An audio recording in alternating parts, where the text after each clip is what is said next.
strapping. Feel the hum in your hands. This is 4D. Heat on my palms, grip locked, heart racing. Shoes hit the pedal, whole room shaking. Jersey on my back, hat pulled low and blazing. Every turn I take, got the ghosts I'm chasing. 4D in my veins, feel that fire when I play, when I move, when I break, when I bang through the lane. 4D on my skin, when I lose, when I win, I'm alive in the light of the game I'm in. 4D, 4D, 4D. It's different. Yeah, that's winning.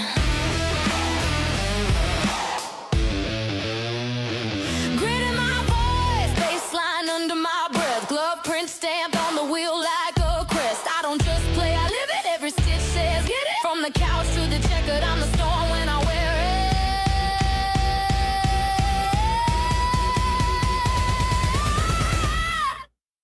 it. 4D in my veins.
the grandstands, and there was traffic. So it took me a little bit to come from the grandstands and up into the commentating booth here, but I have managed to arrive just in time for qualifying to begin. And that was a really great explanation you gave there. And Charlotte's definitely, like you mentioned, very narrow, very tough to get some sort of run going. And you're just going to have to manage to hold your tires, I think, here to try and get these spots. Uh, it's very difficult to set up a pass, especially once the tires wear. The car will start to drift a little bit. So I'm excited to see how this race will turn out. I bet you there will be some sort of strategy with some sort of caution in the way that will throw us all for a loop. Absolutely. Gail wants to know why you were so busy in the concession stand there, Andrew. I was hungry. Okay. Not able to. You were hungry. Yep, I've been exposed. I thought I was in the grandstands, but I was actually grabbing a quick little bite to eat, and I'm very much nourished now, so I think we'll be good to go.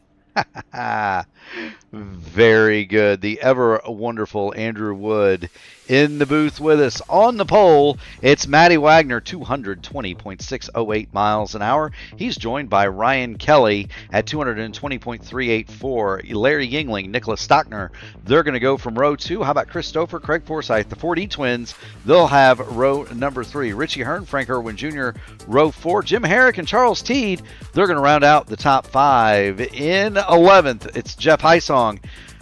Bill Burrell is 12th. Wayne Campbell, Shane Coker, 13th and 14th. Row 8, Joseph Morales, Gael Brooks, Kurt Rose, James Molina. Round out your 18-car field. And as I was expounding earlier without the sound, Andrew, there is no Kyle Clinworth tonight, so we're gonna see a bit of a shakeup in the points. Yeah, I think that makes things very interesting for sure. I'm not sure if he has the drop round yet, so it may just be a mulligan for him tonight, but on the same token, you want to show up to as many races as you can and perform as best you can in every race. So this is quite the event for both Ryan Kelly and Larry Yingling to try and maximize points to benefit themselves in this championship. It is. They're starting second and third. Also missing from action is Gary Lover, and I mentioned he was 5th in the points. He is not here either, and so we're going to see some movement up and down the standings. It's Did you get a chance to watch any of that top split race just a few minutes ago? I did not, unfortunately. So it was a little bit different than what we're going to see here in this one. You see Matty Wagner, Ryan Kelly climbing up onto the banking, giving the pace car the big lead. But that race was at night. It was very cool. It was very packy. Very difficult to pass, although Caleb Brashear, Seb Alexander, both on the podium. Both those cars came from deep in the midfield to run on the podium. It was very difficult to pass just because the cars really can only run 2x2 around here. There's a third lane, but it gets really super tight. And so you got to be mindful of that. The conditions here are much warmer. It is 71 in the air, 96 on the track. They were dealing with track temps in the 70s in that race. It was cool, and the speeds reflected that, Andrew. Yeah, well, a lot of the drivers like to call these the cookie cutter kind of ovals, these 1.5 mile ovals that have the high banking and then the sort of either tri-oval or quad oval shape here. But you're right, Charlotte is very difficult to run 3 wide, especially when the track drops off. But looks like we're going green here, Mark. We are indeed, Andrew. Matty Wagner punches the loud button, and he is going to take the early lead from Ryan Kelly and Larry Yingling. There's Wags. He streaks out to the early advantage, and we are underway. 135 laps here at Charlotte for Area 51. It is worth noting, Andrew, very much worth noting, 75% fuel. So this is going to be a mileage race. As I figure it, you may be able to make this thing in 2 stops, but it is going to be tight. You're going to have to save quite a bit. Let's not even talk about fuel mileage there, Murph. We're going to be talking about cautions. This is a track that definitely welcomes these situations where drivers are going to get a little bit feisty, especially in the mid-pack if they want to make up some ground. But that turn 4 wall is something personally at Charlotte that I do not really care for.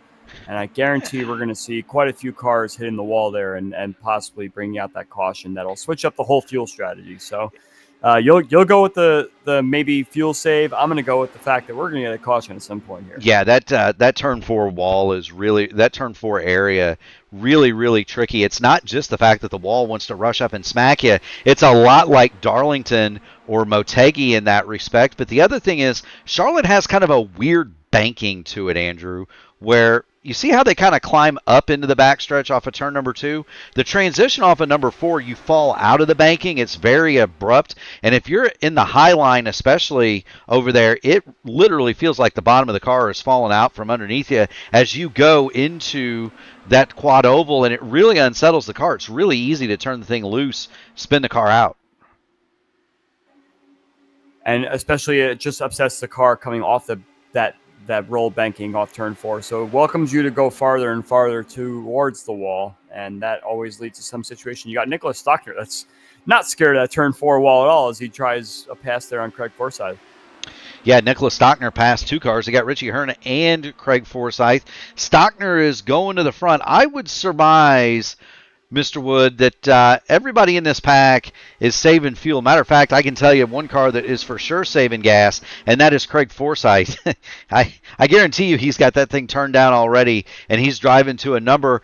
But Nicholas Stockner has shown us in the past he is not afraid to go he is not afraid to go forward and lead the race at the expense of strategy. You know, another thing we got to talk about with the fuel save is the hybrid regeneration as well. You and I both raced in that Phoenix votive race on P1 Broadcasting the other night, and there was definitely plenty of opportunities when you were sitting behind someone unable to make that pass where you can regenerate some of that hybrid power and then deploy it when necessary to try and make that pass. And I guarantee you that some of these drivers that are sitting at the bottom part of the top 10 here are probably thinking about their hybrid situation and saying, okay, let me just save my tires for now, and then I'm going to juice that thing up right when the time is necessary there to get that pass done. Yeah, you really need to husband your battery. It's not just the deploy. Everybody thinks about using it to make a pass. You see Richie Hearn going around the outside of Nicholas Stockner. We'll move Richie Hearn up into the 4th spot. Christopher has fallen back to 6 now as Stockner goes by. Richie Hearn hunting the lead. He does not have, by the way, a start in real life here. I did check that. Richie Hearn has never been here in life, but he is in the sim, and he is currently looking underneath Larry Yingling, trying to get that 3rd spot. But he's got company in the form of teammate Chris Stouffer. Now Stouffer making a bid around the high side. Andrew, he's not content to run back there. He's going to go back to 4th, move Richie Hearn to 5th. And of course, when we're sitting in this 5th, 6th, 7th area, all we're doing is looking for clean air, right? We can't really get that advantage on the car ahead of us unless that clean air is present. And a lot of times you'll see maybe a shift from 4th to 5th or 5th to 6th and then come back up to 4th again. And I think that's all part of the game here. So when you're leading, you have the ability to get all that clean air that you want, but everyone behind you has to fight for it. So that's another interesting dynamic here. Stockner's up against the wall again at a turn 4. So let's just hope that those right side tires are being good to him. Yeah, Nicholas Stockner very much up against that wall, and that's very difficult to do. Again, when you come off turn number 4 here, and let's get on board Nicholas Stockner, but you come off of turn number 4, and the car just wants to fall away right there. It gets very loose, and if you've got too much weight jacker or too much rear bar in that car, it is going to come right around with you. It can also suck you into the wall a little bit. Getting off of that corner as well. Turn 2, very narrow on the exit. Got to be really careful as you watch Richie Hearn. And this is all at better than 220 miles an hour. You see him coming off the power there. We did not see that in that top split race earlier where those guys were flat out and floorboarded the entire way around the track, Andrew. Well, I have to say that a lot of these drivers up front are giving each other a lot of room and a lot of grace. It's very, very easy, as we were talking about in the pre-race, that you can easily lose those right side tires and start to drift up the track. But if you lift just early enough, you can really wrap that bottom nicely. And I saw that Richie Hearn was doing that last lap, trying to pick up those extra few couple spots there. So good on those guys for taking care of each other out there. And we're in kind of the doldrums part of the stint now, where there's not really a lot of action in terms of trying to make the passes. We'll start to see things pick up here as we get a little bit closer to the pit stop time. We most certainly will. You've got the front four. They've started to separate themselves just a little bit from Ryan Kelly, who runs along in the 5th spot. He's got Craig Forsyth behind him. The battle is really back here between Charles Teed and Larry Yingling. And given that Kelly and Yingling have started to kind of march rearward, I would guess that they've got the fuel knobs turned all the way toward the full lean position, Andrew, just trying to make this on 2 stops. It's a heavy lift, though. Full rich, you're going to get about 40 laps maybe out of a tank here. You would need to make it 40. Help me out, Andrew. 43, I think is. I went to Ball State. I'm not a smart guy like you. Come on now. It's okay. You kind of led me into the answer. Just kind of doing the math little by little. I think 43 is the number that we're looking for here. Yeah, so you got to go 43, and that is a lift when you're talking about 75% fuel. These guys up here, they're not saving anything. Matty Wagner's decided, look, I watched that race earlier. I'm gonna get out front. Safest place to be is in the lead. Stockner goes by Christopher, and he got right on that painted line, and that's a really good way, Andrew, to spin that car out. Yeah, I should clarify, actually. 43 is probably going to be the full burn number. And if some of these drivers that are saving the fuel, 45 is the number that you need to do it on just 2 stops, which will be a very close situation. But at the same time, it'll all be exposed once we get into the lap 40 region and we start to see if some drivers peel in here. We will indeed. We're working lap 19 of 135. Do want to thank everybody for joining in. Want to thank 40 Racewear for their support of the Area 51 IndyCar Series. Nicholas Stockner has gone past Matty Wagner, and he is into the lead. Wags is second, and he's got trouble coming in the form of Christopher. And if there's ever somebody that's going to be aggressive in making a pass, it's the man in the 13, the silver and blue machine behind Wagner. That's Christopher. Now, Christopher loves his 1.5 mile ovals. We see him ripping the high side at places like Kansas and Las Vegas, and he loves Homestead, which is a little bit sort of a different shaped 1.5 mile oval, but Charlotte seems to be another one that Christopher tends to really perform well at, and just always seems to find his way getting up front. You know, he most certainly does. Also want to thank everybody at home for joining in. If you haven't already done it, make sure you hit the like button on the video, ring the bell, subscribe to the channel so that you can get in on all of the iRacing fun. You've got Andrew Wood, Mark Murphy in the booth for the Area 51 IndyCar Series. We're going to start calling this Area 51 After Dark. How's that? I actually kind of like that. Yeah. It's the late show. You remember the old Pac-12 After Dark? Football Saturday night action on ESPN. Can't help you there, but I'll go along with your story. Andrew Wood doesn't watch football. He's too busy racing karts. Anyway, used to be you could get if you were a live, alert, awake, and enthusiastic at midnight on a Saturday night. You used to be able to tune into ESPN and they'd have a Pac-12 game. Usually it was USC, UCLA, Oregon. Occasionally it would be Hawaii that was live at some obscene hour. You stay awake and watch college football till 3 in the morning. The only thing that I'll stay up late for is to watch like the Australian Grand Prix and things of that nature. See, you don't stay up late for the Australian Grand Prix. You go to bed and wake up early. You got to get a nap in before that one. We're looking at Jeff Hysong, who is following Shane Coker. Coker's looking on Charlie Teed, and Shane Coker started to come to the front. Shane started this race in 14th. He's moved it up to 10th, and who says you can't pass here? He's looking all around Charles Teed. There's the move from the high side to the low. Coming down the back, he's going to drop under Charlie Teed for that 9th spot. Yeah, in fact, we were just I was watching this pack here, and Jeff Hysong was the last car in line, and then there was quite a gap behind. So it looks like perhaps the tires for the front drivers are dying off a little bit, and those that may have tried to conserve a little bit are now going to start making their way forwards, and we're seeing that with Shane Coker now in the top 10. Absolutely, and that's the thing too. You know, with the top split race being as cold as it was, we didn't see much tire wear. Matter of fact, Caleb Brashear said that he debated just gas only on his pit stop. He only changed tires because he needed enough fuel to cover the tire stop. But those drivers were not. Those drivers were anticipating not changing tires. Here, it's quite a bit warmer. Track temp up to 99 degrees now. and because it's warmer, the tires are going to fall off, Andrew. And that'll definitely come into play if we're trying to do the fuel save as well, because the longer you stay out there, obviously your tires are wearing a little bit more. So that's something that the drivers will have to also consider. Do I want to maybe bail on the two-stop strategy, knowing that there might be a caution coming later just to get fresh tires and jump a few cars? I can definitely tell that where Shane Coker is on track versus where Nicholas Stockner is on track right now, I definitely will want to be about maybe 400 or 500 meters up the track farther.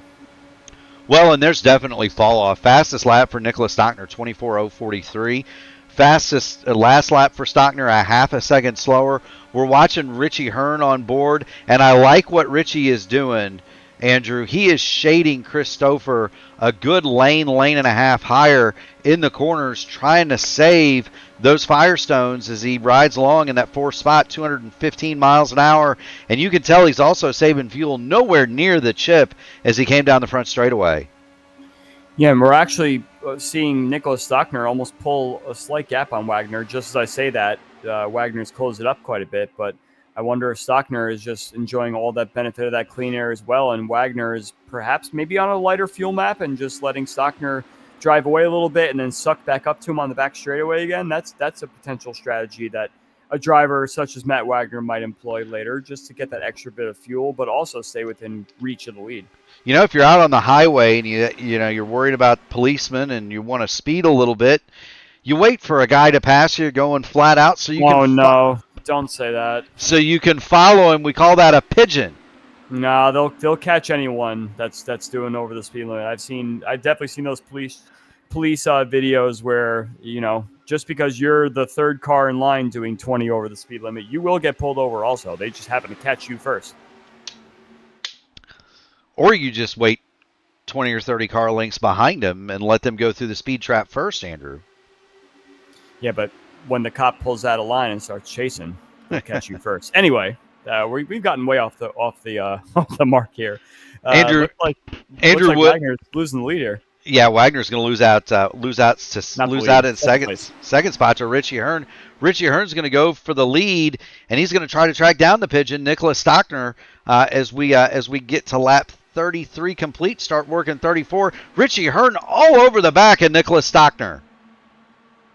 It actually looks like the pace kind of slowed down a little bit because the whole front group managed to come closer together. I'm checking lap times now. Yeah, there was a couple laps there that were 24-7, 24-6, whereas before Nicholas Stockner was pulling everyone along and they were all doing fours. So they definitely slowed the pace down a little bit. This almost kind of has like an Indy 500 kind of feel to it. Yeah, where the leader doesn't want to lead and burn all the fuel, so they'll pull the field closer together. Yeah, Richie Hearn definitely pulled the faster lap. We jump up in the grandstand courtesy of Whiplash SimCams. Hearn was 0.3 of a second quicker on the lap that he took the lead on Stockner, and now Nicholas Stockner takes that lead right back. And is this a situation, and Stockner and Hearn not working together, obviously, but is this a track where you feel like you might be effective in swapping the lead, Andrew? That's a good question. Sometimes these 1.5 mile ovals, you could give it a try. As we see drivers go to the bottom there, they're hunting for the clean air, but that's going to lead right into what my the next part of my sentence was, is that it's all about just trying to find clean air. Caution is on the speedway, and we have an accident, and it involves Larry Yingling, one of our points leaders. Yingling hard into the outside wall. Charlie Teed is involved, Gael Brooks, and Joseph Morales, all with the meatball. They'll be headed in for their fast repairs, and let's see what has befallen this group of cars, starting with Charlie Teed. It looked like he might have been trying to get to pit road, Andrew. Yeah, it's definitely. I didn't hear any calls for pit road necessarily there, Murph. I think it almost kind of looked like perhaps there was a little bit of an issue with just being on the bottom there. Maybe the car was getting a little bit weird. But yeah, no, definitely that's an absolute travesty for Larry Yingling, who is really doing well in the points there. It is. Let's see what Larry Yingling sees. There's Teed. He slows down. It again appears as though he's going to pit road, maybe a late commit. And Kyle Brooks takes a wild ride. Larry Yingling, he gets smacked by Joseph Morales. We'll go back and take a look at what Joseph Morales sees here. Because he's going to have a pretty wild view of this thing. But Morales also caught up. All of those cars have made it to pit lane. Gael Brooks and Charlie T thus far have not lost a lap. Everybody else is headed for the pit road as we ride on board. Joseph Morales waiting on him to arrive at the scene of the accident, and there you see it up in front. Teed slows down. There's the hit from Yingling. Gael Brooks is going to go for a ride, and poor Joseph Morales just has nowhere to go.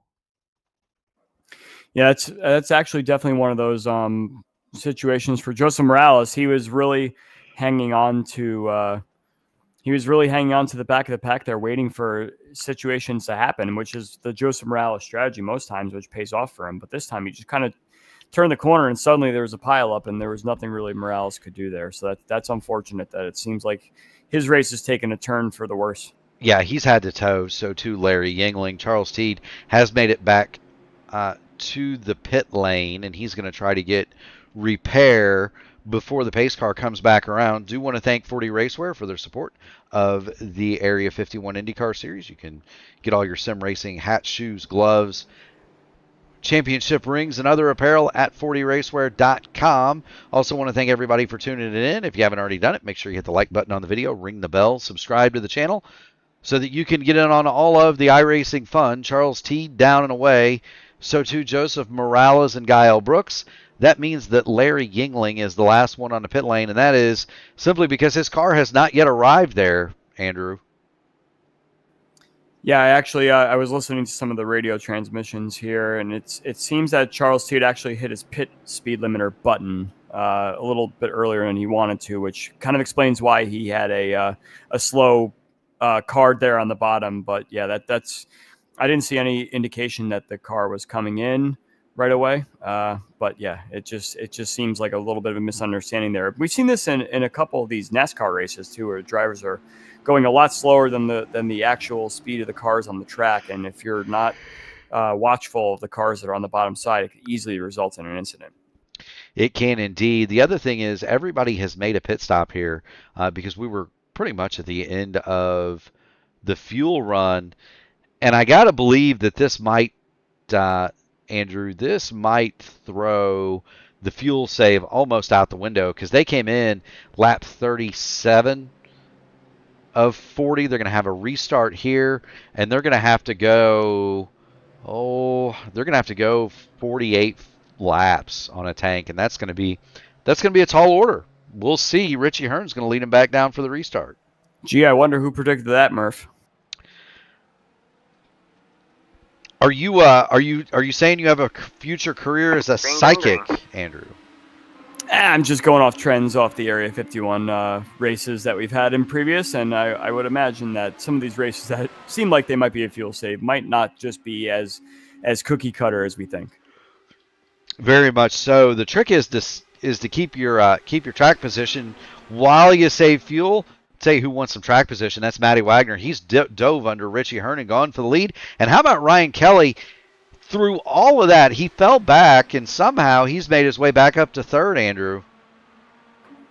Yeah, in fact, I think, Ryan, I was watching the pit stops as you were going through the replays there, and it did seem like Nicholas Stockner had a really bad pit stop. He dropped, I believe he came out of the pits in fifth in line there. He's back in fourth now, I believe, but he lost the lead both to Wagner and Richie Hearn. But yeah, you're right. Ryan Kelly was kind of hanging out right in the middle of that top 10 there and managed to pick up a couple spots. So Ryan Kelly's doing exactly what he's been doing lately. Typically, he qualifies up front, falls back, and then just kind of gets stuck there. He's doing the opposite the last couple of races, not qualifying so well, passing a bunch of cars, kind of maintaining his position. And then all of a sudden, out of nowhere, he's just up at the front. Well, and here's the other bit. He's got to know that Kyle Clinworth is not here. He also has to know that there are 3 races left on the schedule. Indianapolis on May the 12th, Dover May 19th, and the finale at Gateway June the 2nd. He knows with Clindy not here, his sole mission is to run in the top 5 and score as many points as possible. He also has to know, and he does know because that's his teammate, but he's got to know too. Larry Yingling's had a problem and is 2 laps down in 16th. And so he knows his appetite for risk here has to be about 0.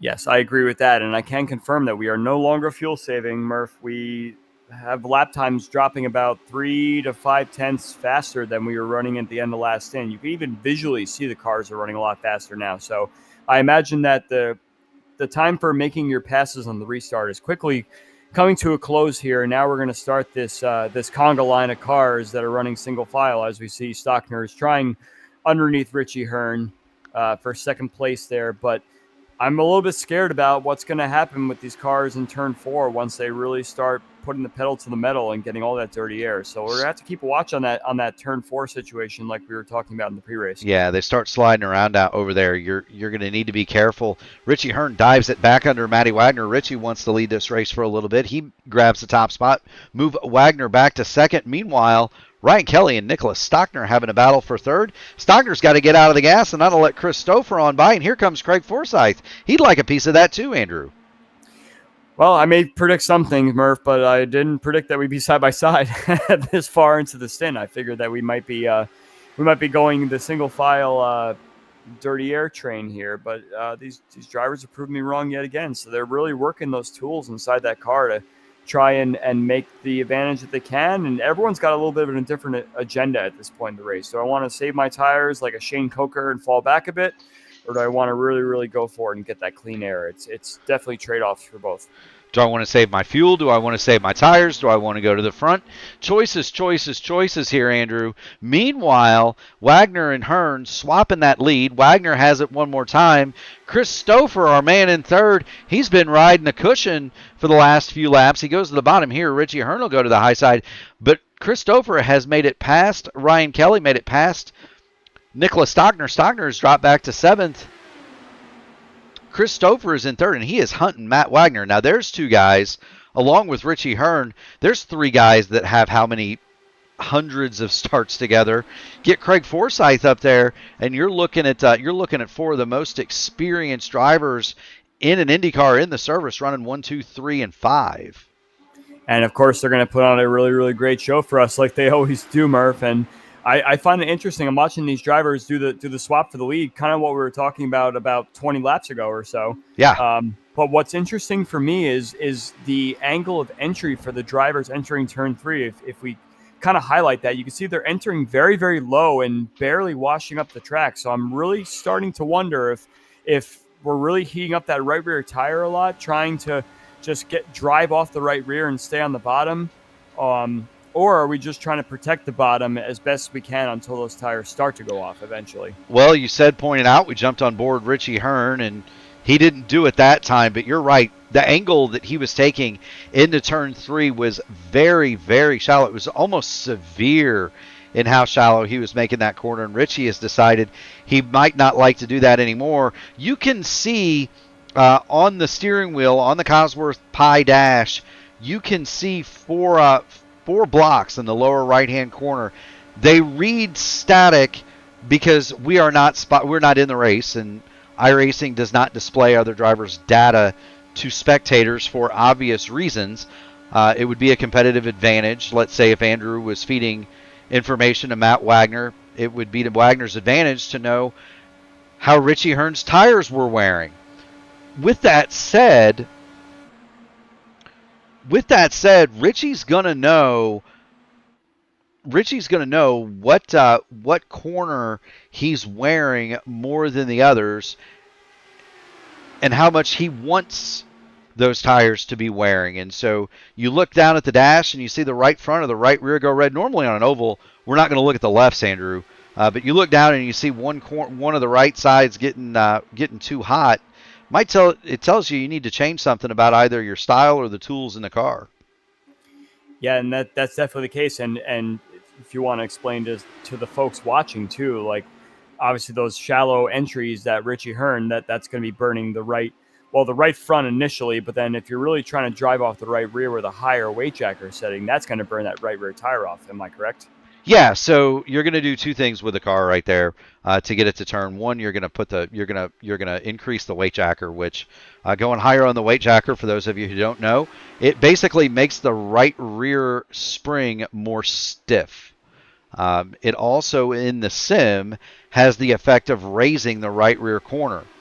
If you do that in conjunction with raising the rear bar or making the rear anti-roll bar more stiff, it's going to give the car a lot more cut. It's going to give it a lot more bite. It's going to make it more loose. The problem with that is it's going to heat the right rear up quite a bit.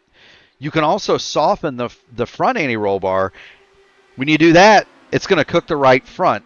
Now, those things are temporarily going to help you, but they will burn the tires off in a hurry. And the problem with this tire model, Andrew, is, once you get them hot, you can't really get them back. Yeah, it's all a matter of conservation. You basically use oh my goodness, whatever scientist's name, Einstein or whatever law of inertia, or not inertia. Oh wow, I'm just gonna stop talking right now. Basically, what I'm trying to say is you have a certain amount and you don't want to burn it all off, and it's conservation. Andrew Wood, the science guy, has spoken. Richie Hearn is trying to speak back to the front of this field. He's going to try to grab the lead. Meanwhile, Larry Yingling has made his way back up to the third spot. He's going to try to get out in front and lead this thing. Now, he's 2 laps down. That's the car third in line as we watch the battle for the lead. But Yingling wants to get up here and get past these 2 leaders. That would put him 1 lap down, and if a caution flies, he would be back on the lead lap, Andrew. So Yingling's still not out of this thing if he can get past these 2 leaders. Yeah, I'm trying to think of a circumstance as a racer where the 2 drivers up ahead might say, "Yeah, go ahead. Why don't you lead and let me save a little fuel?" But we're not really in a fuel save situation, so I don't think they're really going to roll out the red carpet for the red car there. And I'm not really sure if Yingling is going to have an opportunity to get to the front and pass both those drivers just on merit alone. And he's putting himself quite a bit in danger there, running the high side of turn 4. But yeah, I think Yingling's goal here to try and salvage anything in this race right now would be to get ahead of the 2 cars up ahead. Well, in the cars that he's racing around, Christopher in particular, they have no advantage. They have no advantage in helping him. Stouffer does not want to see Larry Yingling get back in this race. Stouffer, he's got a piece of that points battle too. He'd like to finish. He'd like to gain some ground on Yingling. He knows he's going to gain some ground on He knows he's going to gain some ground on Clinworth, and he's got Ryan Kelly behind him. So, Chris Stouffer has no incentive to help. Neither does Matty Wagner. Neither does Richie Hearn. They're in the top 10 in the points as well. They would love to gain a little bit, and if that's at the expense of Larry Yingling's race there, Andrew, then it's kind of for them. So be it, isn't it? Yeah, and on top of that, both Hearn and Wagner are kind of blocking the track up ahead, which doesn't really give Yingling an opportunity to make up any ground. And he's getting very, very close to that turn 4 wall as he comes off turn 4 again. A little bit better that time around, but he's getting very close to damaging that floor. And then once that happens, the race is pretty much over. It most certainly is, especially since he's already used his fast repair, and you cannot repair floor damage without the fast repair, and so he's going to have to be careful.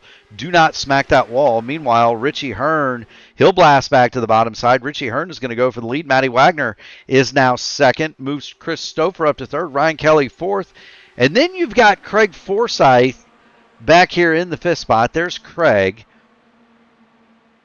He is 5th behind Yingling, and he's got Jim Herrick in tow in 6th. That's a pretty good run for Jim.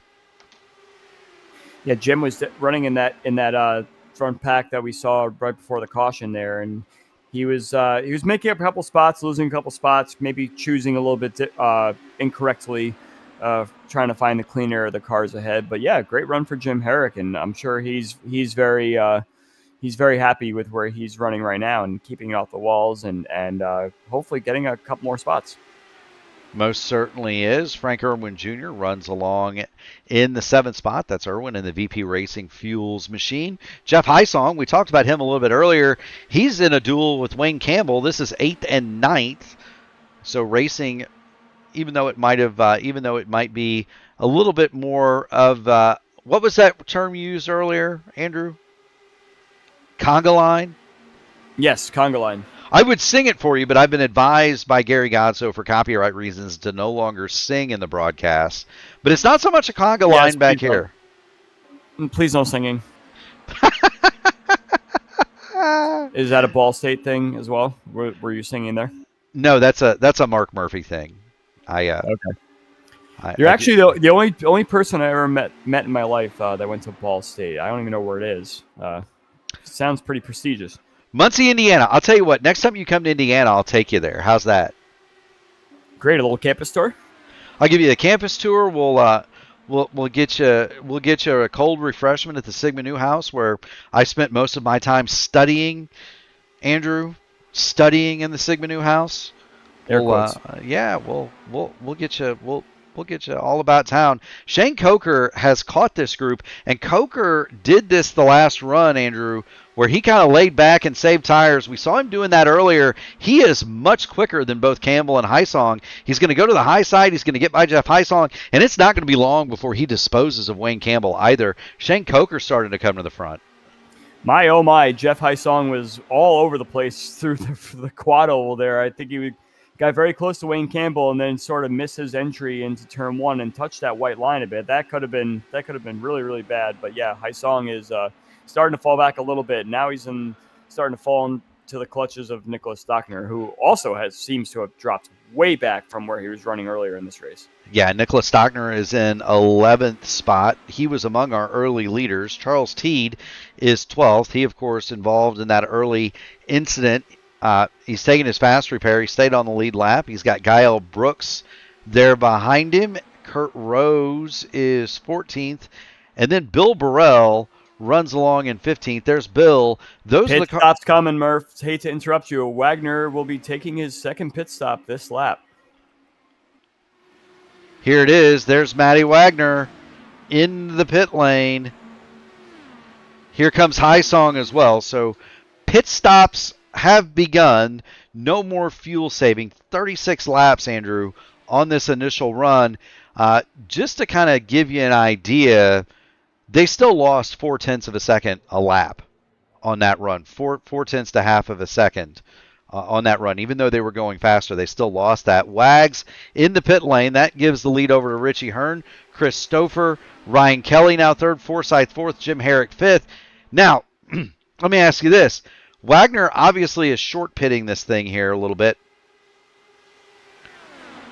But I got to ask, isn't he kind of putting himself in danger as Richie Hearn peels away?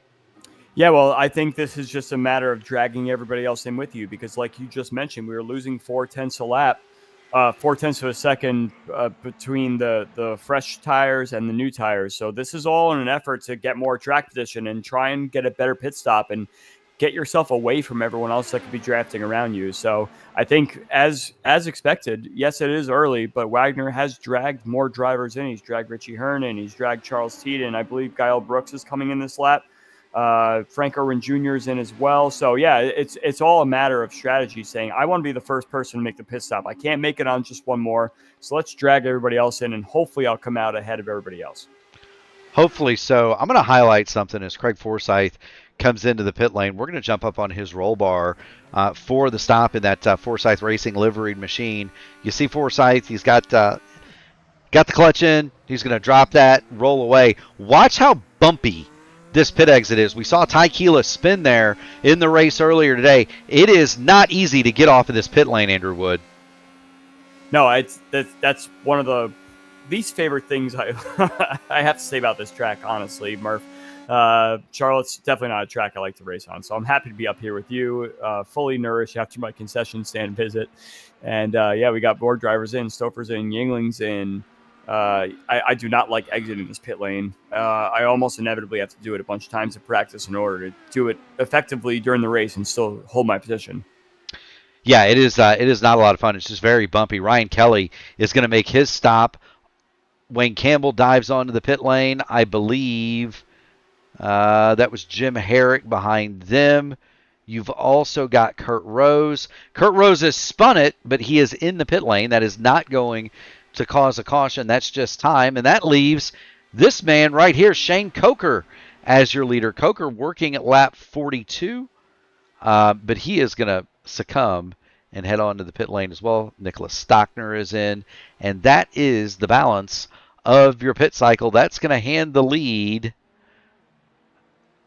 to this man right here, Matt Wagner. He's got Richie Hearn right behind him, and they've got Craig Forsyth and Chris Stouffer in front of them. So the 4D team, with an excellent pit cycle, they beat Wagner out, and they've got caution is out. Caution is out. It's Jim Herrick.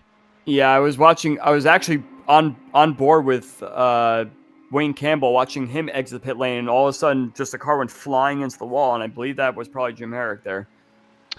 Yeah, let's see what we've got for the 40 race where Impresario. Here he is. He's in front of Wayne Campbell. He's on that treacherous pit exit. There go his two teammates, Forsyth and Stouffer, leading the thing.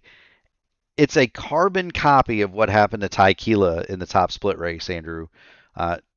He got off of the pit exit and just loops the car, trying to get it in a straight line onto the back. A tough break for Jim Herrick. Meatball, of course, he'll head for the pit lane, get the fast repair, and try to stay on the lead lap. And you know who this is going to benefit more than anybody else? Probably Coker. Shane Coker was coming off of the pit lane when the caution flew. He still was scored as the leader. The pace car will pick him up as the leader from Nicholas Stockner. Shane Coker is your leader, and Shane Coker does a lot for the community. He's the head of the Votive Racing League. He fields a rather large team in just about every series you can name. And there's Shane. Give him his due. Shane Coker leads here at Area 51 Charlotte with 82 of 135 complete. And it's legitimate, Andrew. That's he's legitimately the leader. He's actually better on tires than the cars pursuing him. Yeah, sometimes you just get that Easter egg that lands right in your car there, and I've had it happen to me before, being on pit road right at the right moment. I was actually my initial thought was gonna be Larry Yingling, because what I was trying to kind of manifest into him was don't try and push your way to the front, save the fuel, and hope that in that little 3-4 lap gap of all the front drivers pitting, you just are the first car to get your whole track position back. And I believe that he also would get Lucky Dog. Yeah, he did get the Lucky Dog, so he's gone. Yeah, he did get the Lucky Dog. He's gone one lap down. Now he's on the pit lane. If you're at the front when the caution comes out, you get all the track position back. Plus, you would also get the Lucky Dog. So you can get 2 laps back in that situation. Well, he would be one lap down. You don't go 2 down here, so he'd be 1 lap down, and then he would get the Lucky Dog and be back on the lead lap. So he'd only be able to get. He'd get both back, but only one naturally. Either way, Shane Coker, if ever there was a car painted like it could have a horseshoe dropped under the engine cover, it's that one. Bright green for Shane Coker. Don't tell him about the curse of the green cars. And he's gone ahead as the leader, but now he's passed the pace car, Andrew. So this might have been an actual bit of a situation due to him being on the pit road. Perhaps maybe the pace car left the pit lane when he was still on there. I've seen this happen before, where it scores on the wrong, it picks up the wrong car or something of that nature. Yeah, it's going to glitch. It's going to move everybody else around. It's going to move everybody else around behind the pace car. We're not going green this time. It's one of those weird things. It moves everybody around the pace car, and then essentially everybody goes to the tail end of the lead lap. And there you see, it waved the whole field around, Andrew. Yeah, I think Joseph Morales might have to go by the pace car still as well. Now the drivers are being told what to do via the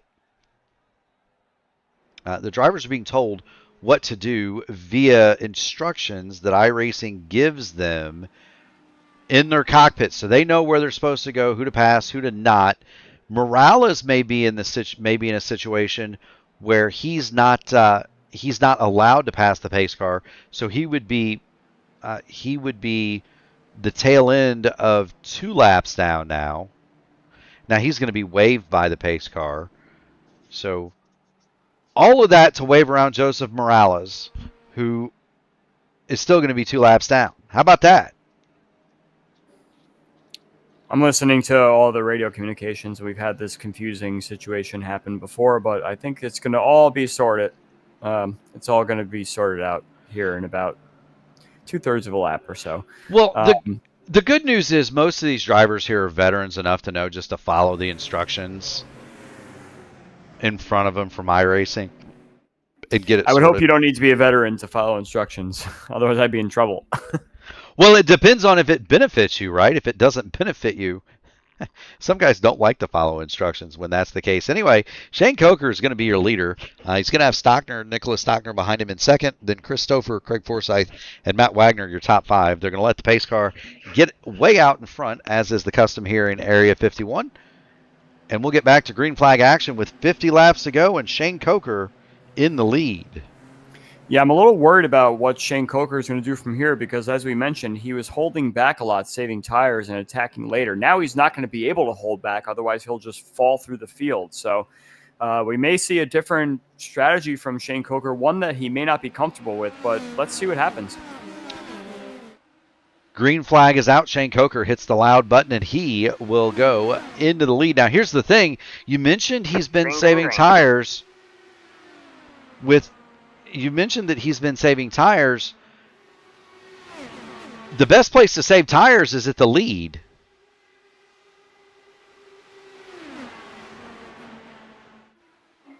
Got a little bit dicey there entering turn 3. Coker actually kind of blocked a little bit, but I believe he actually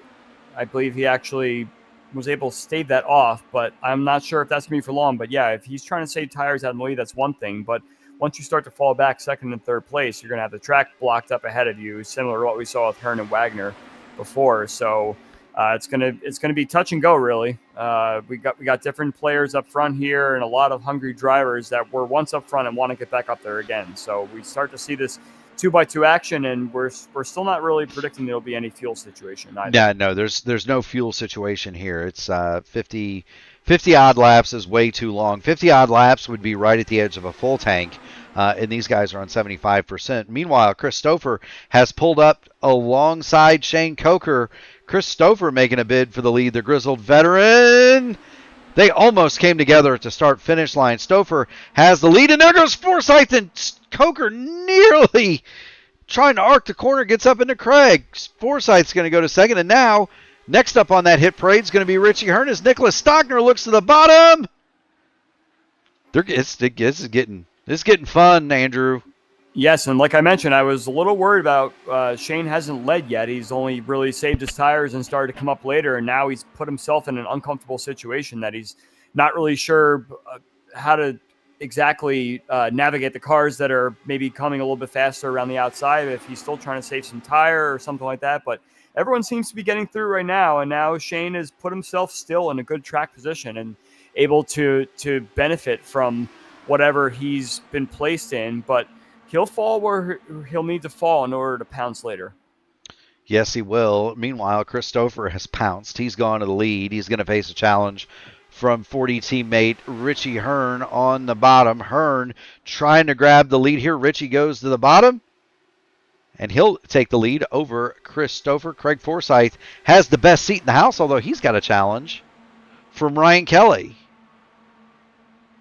Yes, and Ryan Kelly has to be very careful as well because he's in that championship battle with Kyle Clenworth, and Larry Yangling's already kind of imploded this race, so he's not going to really be a factor in terms of the points. Now Ryan Kelly's just got to survive for the most part and hope he just seems to find his way back up towards the podium again if he possibly can. And there you see Ryan Kelly. He's on the top, trying to drive around Craig Forsyth, looking from the radio antenna of that Forsyth Racing machine. Can't quite make it stick, though, Andrew. Yeah, and that's just basically how Charlotte is made for you, right? You got to try and make the passes early when you can. Once the tires start to wear out a little bit, everyone sort of falls in line and isn't really able to get that huge advantage like we typically see. So unless these drivers start saving a little bit of fuel and tire, then it's going to be very difficult to make these passes. So I think at this point, as long as Stouffer just stays pegged to the bottom, it'll be very difficult to make that way around.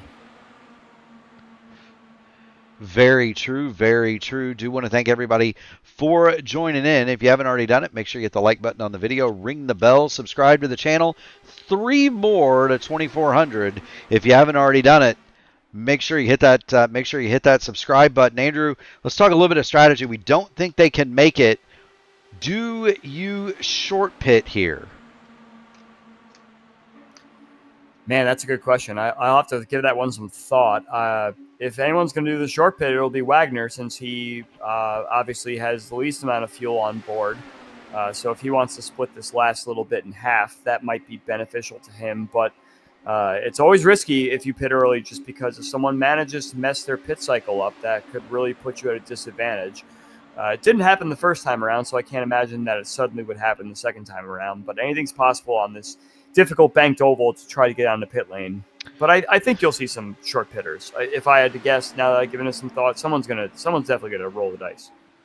Yeah, I mean, from my perspective, having raced in the series, and just my general thought is, I try to go long all the time. I don't want to be the first guy in the pit lane, just because I've seen too many times that that strategy come up and bite you with a caution flag that's inopportune. Meanwhile, at the front, Chris Stouffer's got a hammerlock on the lead. He's got Richie Hearn second. Craig Forsyth trying to make it an all 4D podium, but Ryan Kelly's trying to have something to say about that around the outside.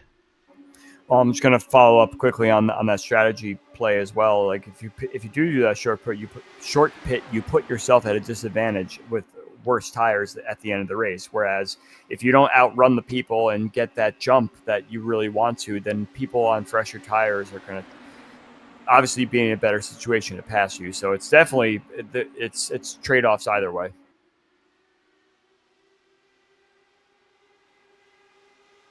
Wow, that was very close between Wayne Campbell, Shane Coker, and Frank Irwin Jr. all got with very much nose to tail there at it too. A little slap happy from Coker exiting 2, and now he loses a little bit of time to the cars up ahead, but they'll get that back in the draft soon enough.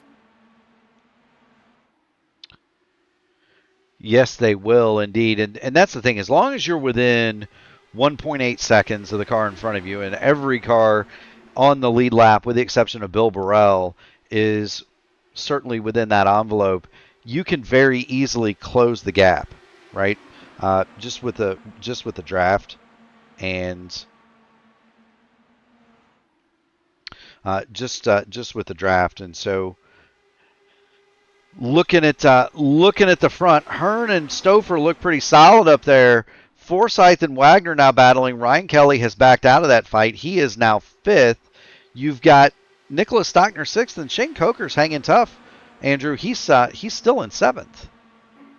Yeah, Shane Coker definitely hanging on. He fell a little bit as we probably predicted would happen, but he's managing there. And if those tires start to really fire up later on in the stint, you could see him making his moves back towards the front again. But I must say, just watching a few laps of all the drivers up at the top here, I mean, Richie Hearn just looks the most comfortable, planted, consistent, taking the same lines every lap. He has every opportunity to dive on Chris Stouffer almost every lap in turn 3, but he just kind of sits there and he's just reading Chris Stouffer, and he'll play him like a fiddle eventually, as long as the pit stop goes well. I think Richie Hearn will take this one as long as everything goes according to plan the rest of this race. So you've made your pick. I'm gonna diverge a little bit from you, sir.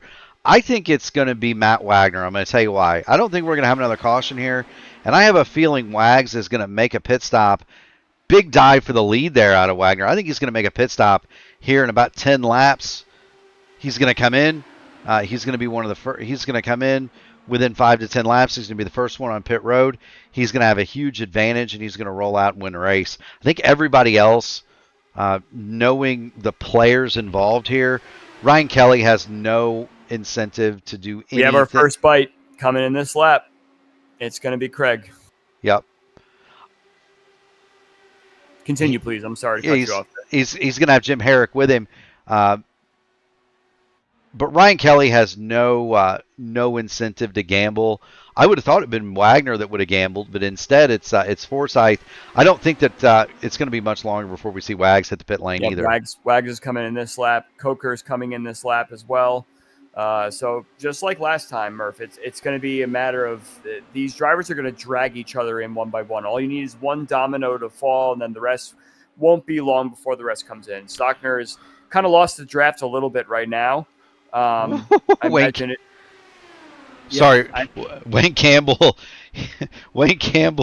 and Frank Irwin Jr. got into each other on the backstretch, and they just about wrecked. And now Frank Irwin Jr. is in the wall. Front. Someone's in the wall, yeah. Yeah, that's Frank Irwin Jr. He keeps it moving in the right direction. We're not going to get a caution, but Frank Irwin Jr. hit the wall hard coming off of turn number 4.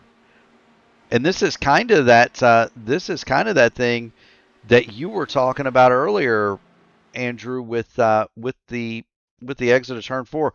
Watch here. He's just going to come off of here, and the car doesn't want to turn. Smack. Yeah, I think actually the way it looked when I watched his inputs there, I think he got a little nervous of Stockner diving down to turn 4 there, straightened his wheel out a little bit, but straightened it for too long. It really should have been a straight wheel and then keep turning kind of thing. And unfortunately, yeah, that just puts poor Frank Irwin Jr. up in the wall there.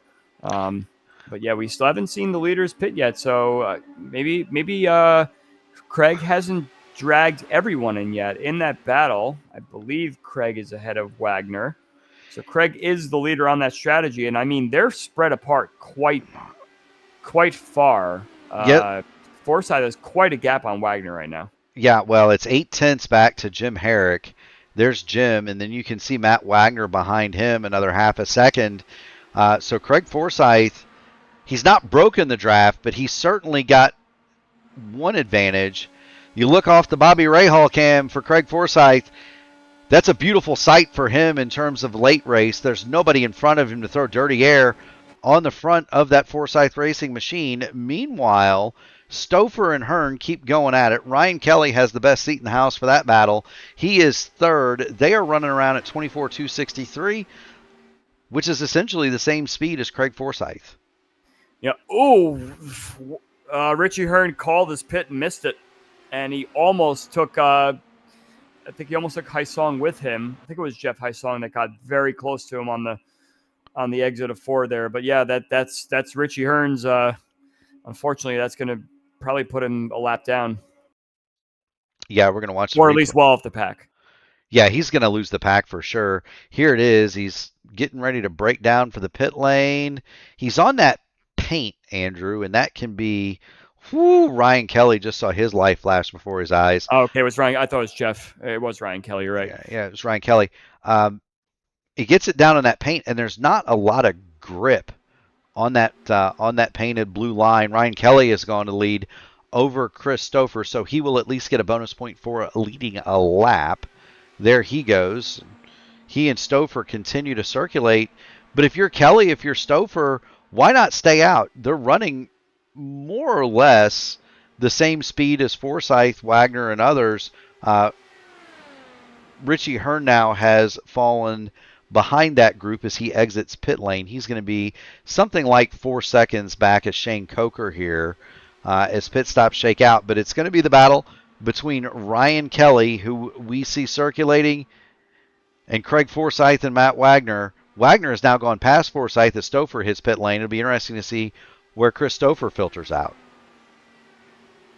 Yeah, it was back to the Richie Hearn thing. I was mentioning that the 1.5 mile ovals are just so difficult to find a break point that when your brakes aren't being used and you're just kind of being flat out on the track, you got to warm those brakes up and you got to get them ready for your pit in. And then of course with the new hybrid and everything, it makes it very difficult to brake on top of all of that. So it's unfortunate for Richie Hearn, but yeah, these 1.5 mile ovals is definitely sketchy, especially at a high banked place like this, that to get the car stopped. But yeah, Stouffer's coming out behind that whole train, so it's still going to be Forsyth and Wagner that are the beneficiaries in here, but they are on older tires, so the newer tires on Stouffer will help out. Not only that, Chris Stouffer, black flag, too fast exiting, so he's going to have to come back for a drive-through. Chris Stouffer, black flag, and we're awaiting Ryan Kelly to make his pit stop. Wayne Campbell, Kurt Rose, Jeff Heisong, Bill Burrell, Larry Yingling are all still out. Yingling is now in that lucky dog spot, and he would like nothing more than the yellow light to come on right now. Is Kelly going to come in this time? Yes. Yeah, Kelly's in. Heisong's been in. Irwin's been in. Burrell's been in. So everyone's done. Really done. That was an ambitious entry from Ryan Kelly. You saw it. And the Andrew Wood police have nailed him. Too fast, entering 42nd hold, Ryan Kelly.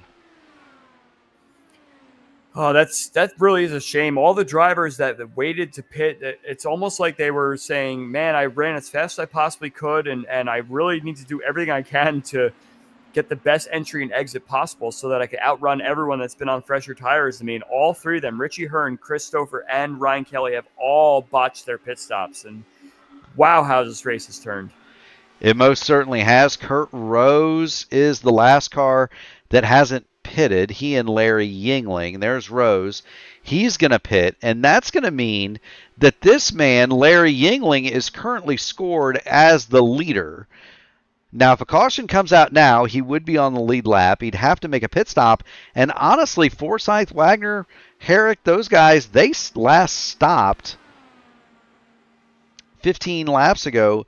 You might see them hit pit lane one more time if the yellow were to come out. Yingling, though, he's going to have to come in at some point. There are, by my count, 13 laps to go. He's been out 42. There's no way he can make 55, Andrew.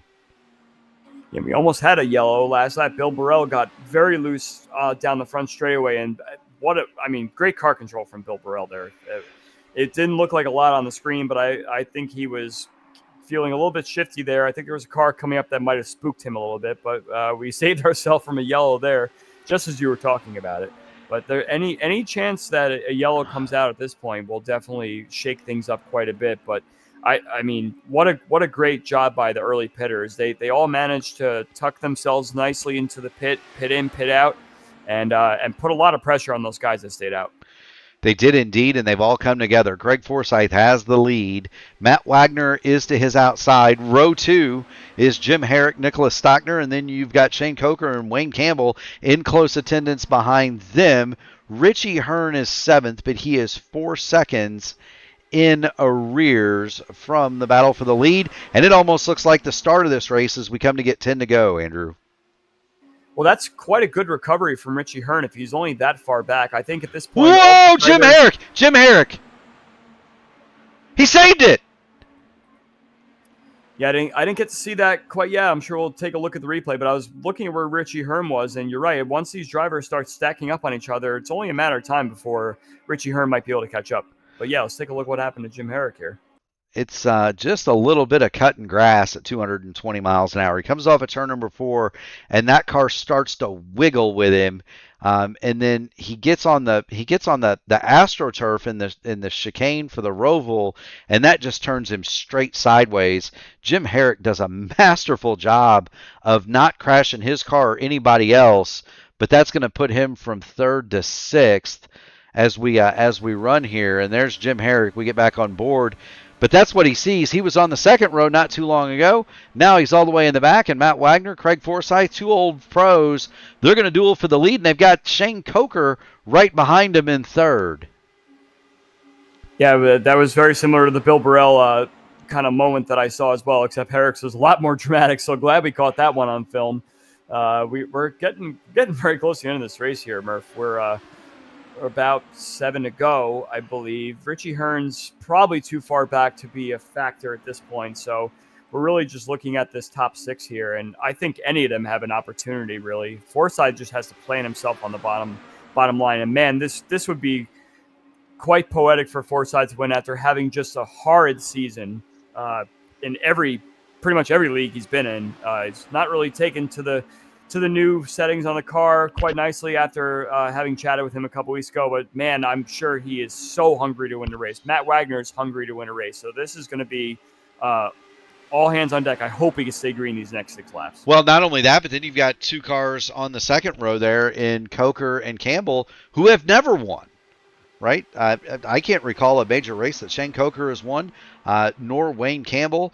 You and I see a lot of these things. Correct me if I'm wrong, but I don't think either one of them has ever won. Not that I can remember. Yeah, so, talk about 2 hungry veterans at the front. You've got 2 hungry younger guys sitting right behind them that would love to capture a flag here. We're going to get 4 laps to go, 6 miles to decide it. Do you like the inside or the outside here, Andrew? I like the outside.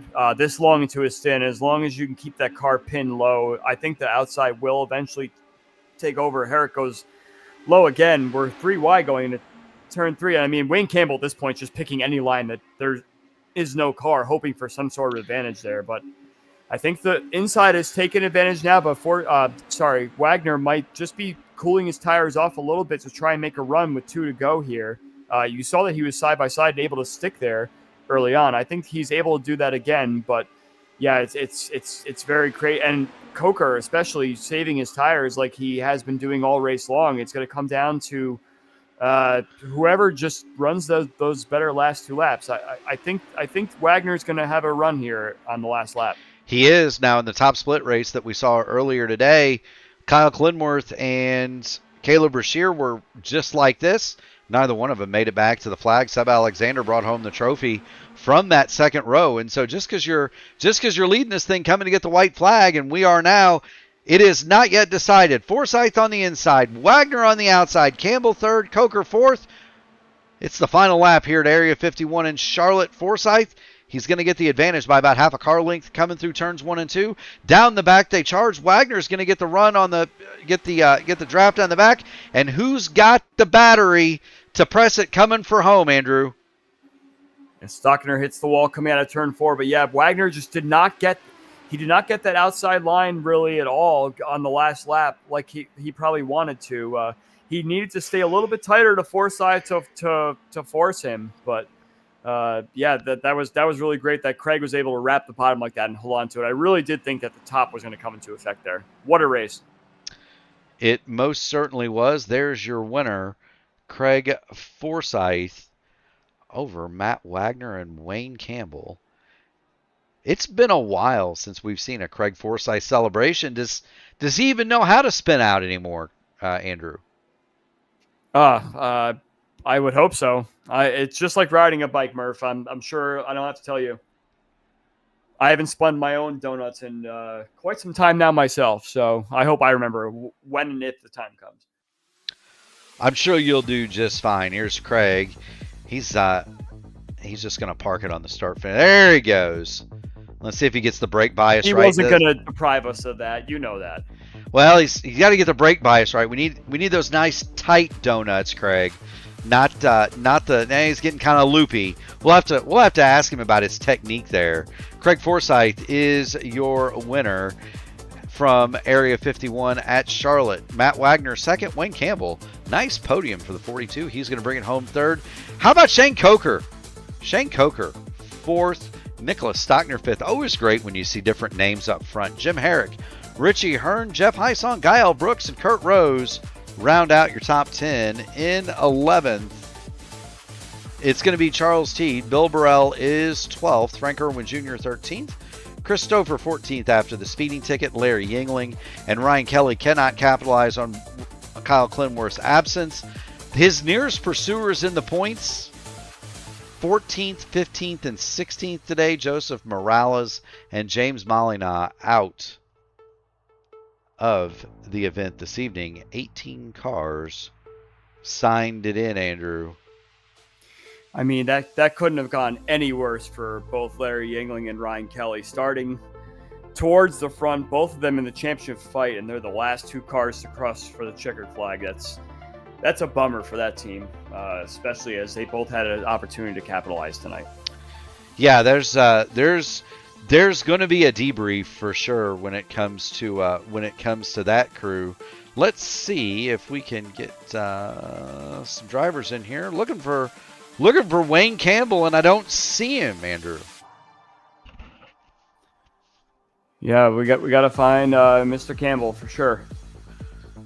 We may need to find him indeed. We'll get Wagner set and ready to come in.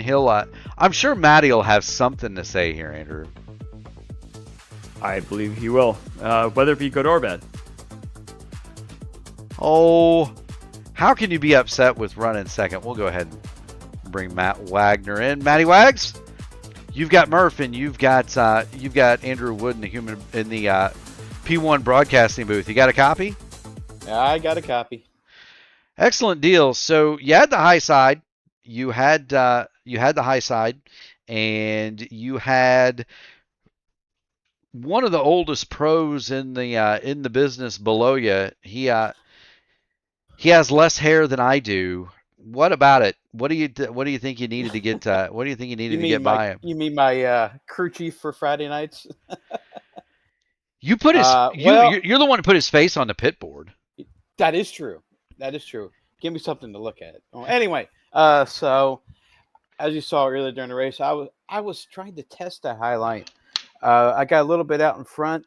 I was worried that he saved his boost coming to the white, and yeah, he apparently did, because I used my boost, a little bit half of it, coming with 2 to go to see how it would feel. It didn't feel like I got close enough to him to pin him down, because it worked for a couple of laps. I noticed he's been lifting a little bit. Apparently, I guess I wasn't close enough to, because I know he probably went really, probably about 5.2 on the controls. A little bit, on the rear bar. Tires were the big issue for me. It was really hard to get a run off that turn 4 as the run was going on, and I didn't have the run. I used my boost on the final lap, and he saved his, and he grabbed the checker flag first, and it is what it is. I'm happy with second, man. All right, Matt, let's talk about your pit stops. Not gonna say this in any sort of harsh way, but it did seem like your pit stops were not as probably good as you wanted them to be. You pit early and you were hoping to get the jump on everyone, but it didn't really work out for you. Did you find that your pit stops were okay, or along with that, you could rope in and tell everyone watching just how difficult it is to pit here on these 1.5 milers? Okay, so here at Charlotte, pit entry is pretty decent. It's pretty good. Coming out of the pit road at Charlotte is so bumpy down there. I was so scared to at least get really hard on the throttle, and that's where I lost all my time coming down there. And I bet you that's where Craig and Christopher and all the 4D guys were much better than me coming off the pit road. I was really hectic of I didn't really want to spin the car out. Yeah, as you saw, I saw in the broadcast, you showed how bumpy the pit road is. It is extremely bumpy. I don't know how they did it, but maybe I should go back and watch the tape and say how they did it. I felt like my entries were really good, and they whooped my butt, as you would say. No worries. Well, you led 36 laps. You were up front the entire night. Matt, thank you so much for dropping in and chatting with us. Friends, family, sponsors, shout-outs. You've got the mic, as dangerous as that is. Thank you. I got to thank TTR supporting me, working on, of course, our Indy 500 setups. You guys are pretty good. Shout out to my Horizon guys. We'll see you guys tomorrow night. And Murph, I'll see you in the booth tomorrow night. Shout out to the guys at Area 51 and you guys for the broadcast who do a phenomenal job. I would like to have Andrew Wood as my second guy.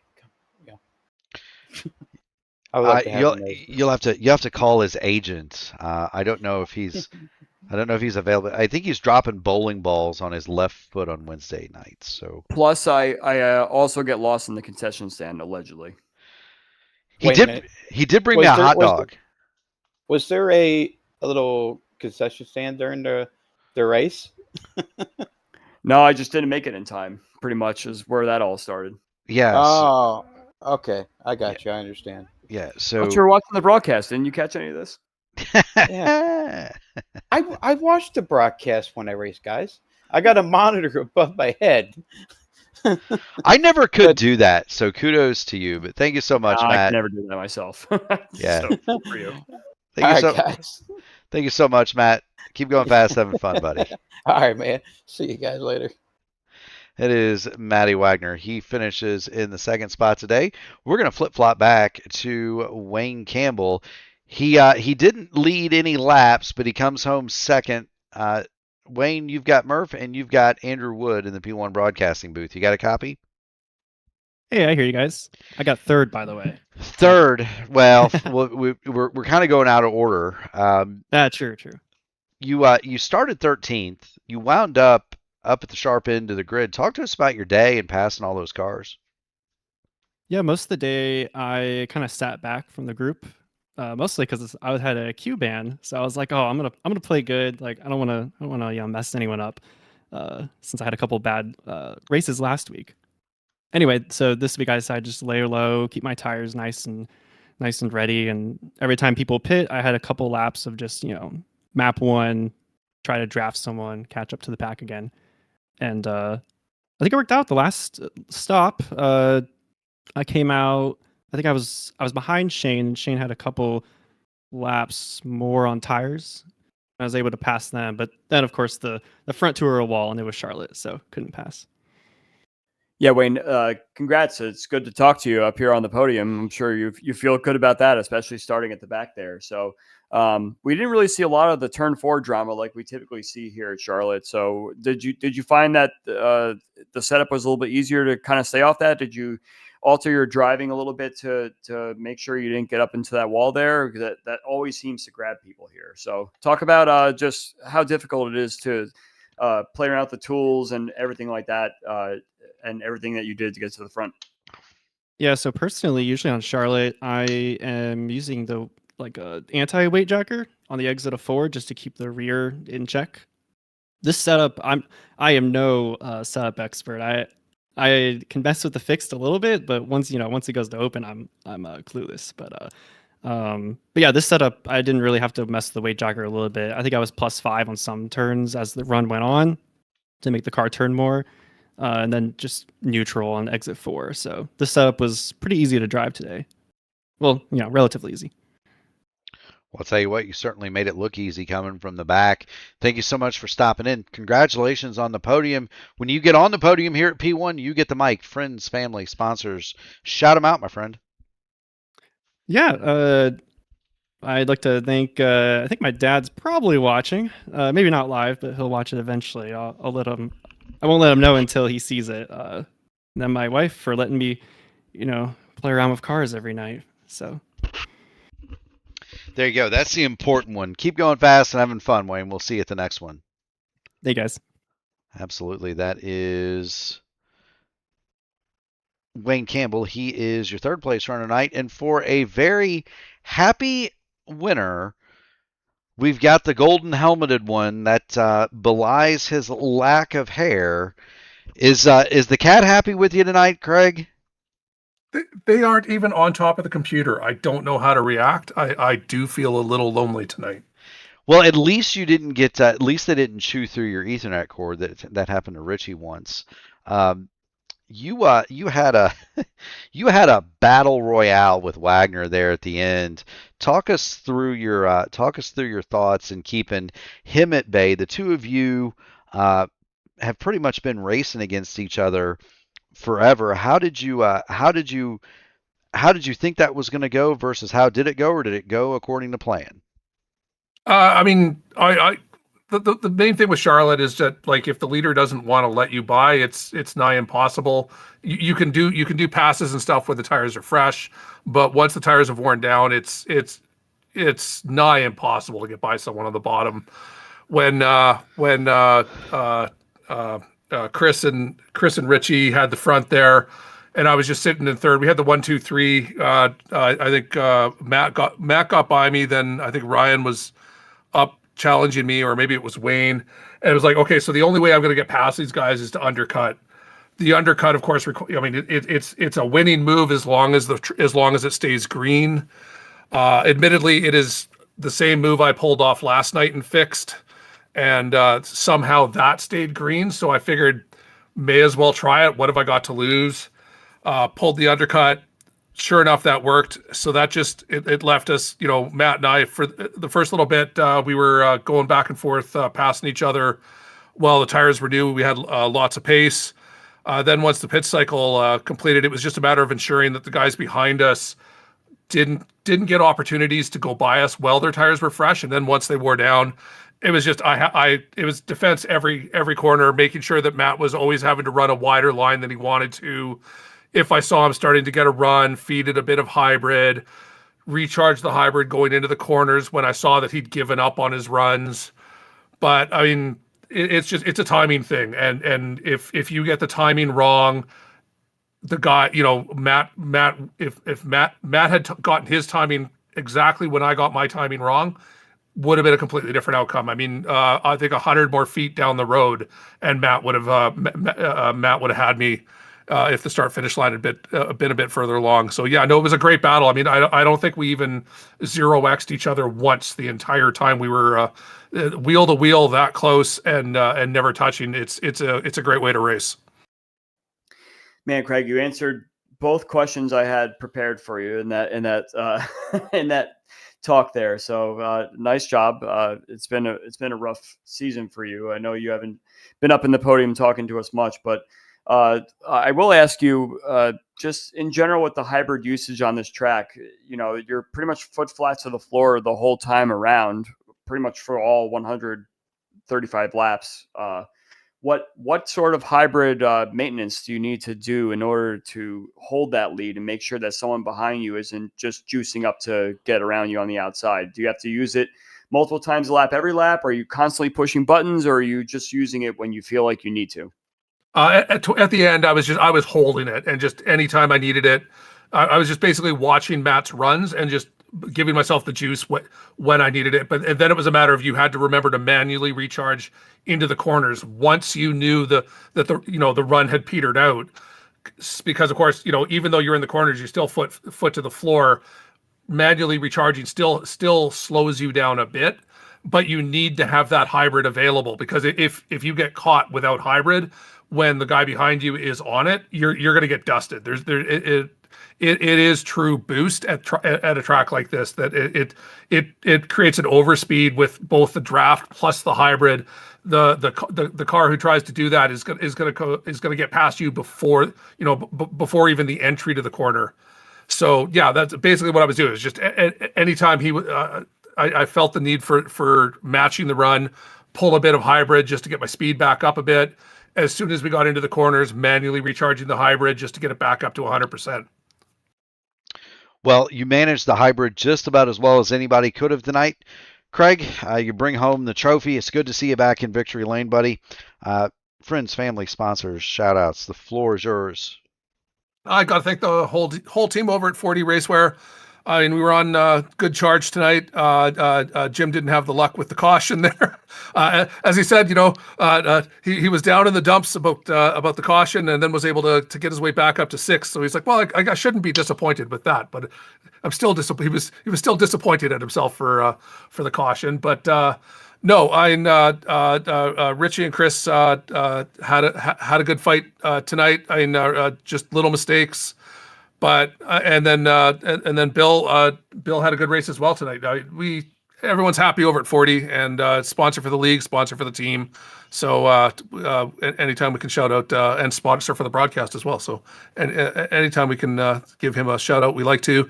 Everyone over at P1, you guys do a great broadcast. We love having you guys. Love the product you put on. If you're looking for broadcasters for a league, P1 are the place. And everyone at Area 51, it's been a good season. It's taking over the race control and the admitting is new for me. So it's been a fun learning process, and we're having fun. And I hope everyone's enjoying the product that we're putting on. I surely hope to. We got to get you some work on those donuts. So you got to move the brake bias forward, Craig. Move the brake bias forward. Get it tight donuts. I thought I was doing really nice circles. I just the transition onto the apron screwed me up. You do, but you got to move. It also has been a while. Move the bias forward. Come on. See, I don't ever know how to do them because I don't do them. I learned that very young. If you do donuts, it hurts the motor, and then you got to rebuild the motor, and we didn't have enough money for a new motor, so I didn't get to do donuts. But you got to move the bias forward, Craig. We'll get you. I'll tell you what. We'll have donut class for you next week. Let's have donut class. We'll have donut class. You bring the milk, I'll bring the donuts. Thank you so much for stopping in, buddy, and keep going fast, having fun. All right. Thanks, guys. You guys stay safe. Absolutely. It is Craig Forsyth. He is your winner this evening, and Andrew. I don't think it gets much more exciting than that, does it? No, that definitely put on quite a product tonight. And like I was asking Wayne, I was shocked that we didn't have more of those turn 4 incidents like we typically see. I know if I was on the track, I would have definitely had a damaged floor at some point or missed my pit stop, my pit entry rather. So these guys definitely had what it took tonight, and it was really, really fun to watch. You know, it most certainly was. And if you want other things that are fun to watch, keep it right here on P1 tomorrow. If you thought this was wild and wacky, we've got the Horizon IndyCar Series from Auto Club Speedway, 8 o'clock tomorrow night. Ryan Eric King and I will be on the call. On adjacent to that, it'll be the Formula Super Series from Road America. That's their season finale. They will be at 8:20. Thursday night, it's the AMA Outland Custom Arms Grand National Series from Texas, and then Friday night, the AMA Archway Industrial Coatings Truck Series, also live from Texas at 8:20. That's at pre-race at 8:20, 8:35 race start. We are off Saturday, and Sunday it'll be the Dark Horse CW12 Series presented by 40 Racewear, 8 o'clock Eastern Time from Pocono. Monday night, it'll be another doubleheader. It's the IndyCar Series Monday night top split from the Indianapolis road course.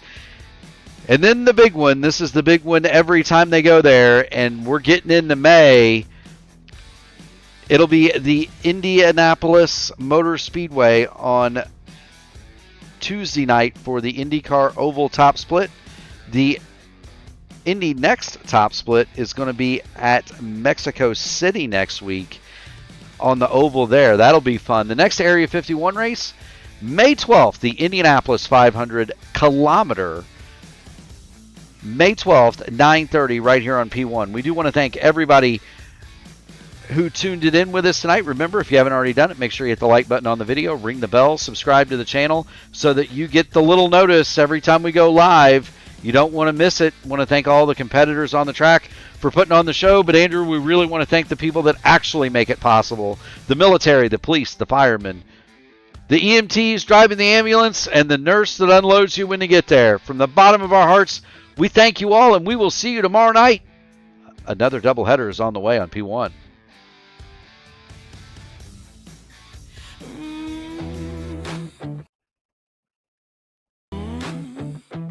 Strap in, feel the hum in your hands.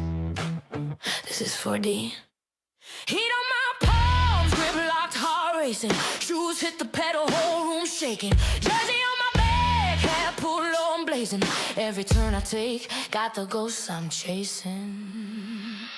4D in my veins, feel that fire when I play, when I move, when I break, when I bang through the lane. 4D on my skin, when I lose, when I win, I'm alive in the light of the game I'm in.